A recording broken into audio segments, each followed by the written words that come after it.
Guys, in my last video, I said I was going to work on a video about the Pantheon MMO. In doing so, I kept seeing the dreaded niche word thrown around about that game, and that same word is also used about Ashes of Creation often. So that got me thinking, what does niche MMO even mean? What group of nerds decides what is niche and what isn't? Were these type of MMOs always considered niche? And unrelated, but why does a giant cock keep showing up in my videos? Let's get into it. I am not sure we will ever figure out what is going on with this giant cock, but the rest we can at least attempt to answer. So what does a successful MMO look like? Because I think many people view an unsuccessful MMO as one that is too niche. And that might be a fair assessment. But I also think some might be unfairly comparing other MMOs to WoW in determining what success is. An MMO does not necessarily need 12 million subscribers like WoW had at its peak to be a success.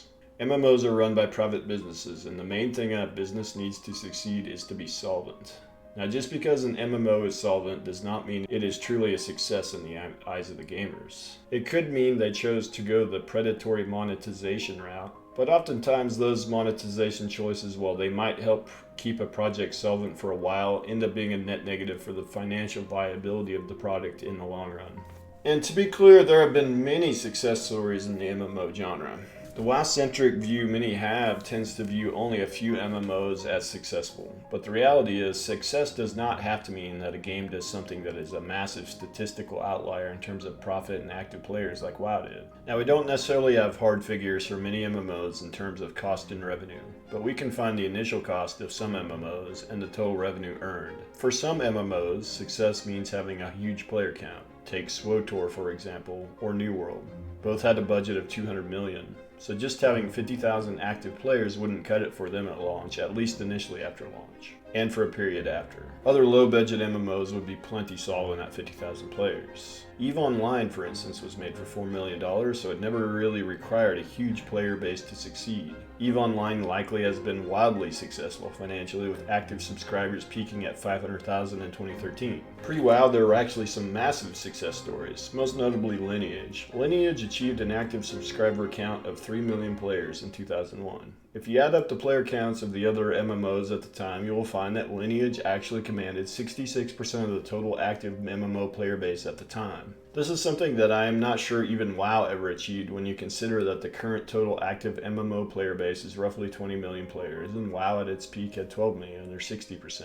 And likely in 2010, the total MMO player base was higher than 20 million, so it probably wasn't even that high. Also consider that online gaming was still in its infancy in 2001. Online gaming populations in the last 20 years have exploded as more and more people have gotten access to broadband internet. 3 million players in an MMO in 2001 is an absolute assload. Consider this, if an MMO controlled 66% of the gaming population right now, it would have 13 million players. Just to give some context to how massively successful Lineage was. For WoW, the initial development cost is estimated to be 63 million. A massive amount at the time, but it has earned over 9.23 billion in revenue as of 2017 numbers. Likely much more now, but those are the latest numbers I could find. Using these numbers, the cost to make the game was 0.68% of the revenue generated. Quite an incredible ROI, and again, that also doesn't factor in the dev costs since launch, which undoubtedly have been pretty high for the quality of expansions and trailers Blizzard is known for. But still a very impressive, though flawed number given our lack of data available. In comparison to Lineage, the initial cost I couldn't find, but a game made around the same time was Dark Age of Camelot at 2.5 million dev cost, which even at that time was considered a low budget project. So let's estimate that Lineage cost around 10 million to make. It has since grossed over 2.8 billion in its lifetime. So the dev cost was around 0.36% of the revenue generated, better than the WoW number I just showed, but of course both of these numbers are likely missing recent revenue and certainly recent dev costs. But it is enough to prove my point. Lineage is an incredibly successful MMO just as WoW is, and there are many others that are also success stories. It is way deeper and more complex than just raw subscriber numbers. Now I certainly am not saying that WoW is not the most successful MMO ever.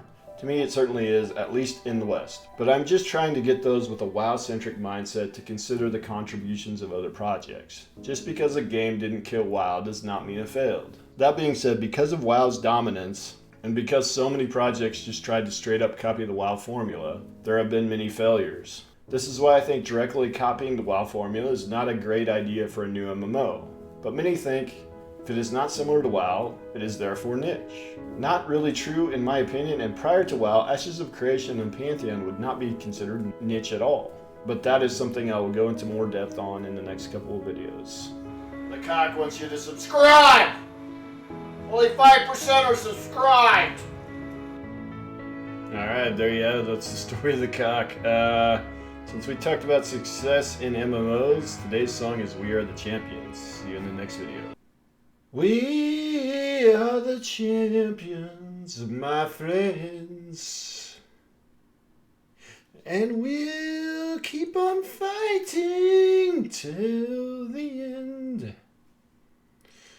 We are the champions. We are the champions. No time for losers, 'cause we are the champions of the world.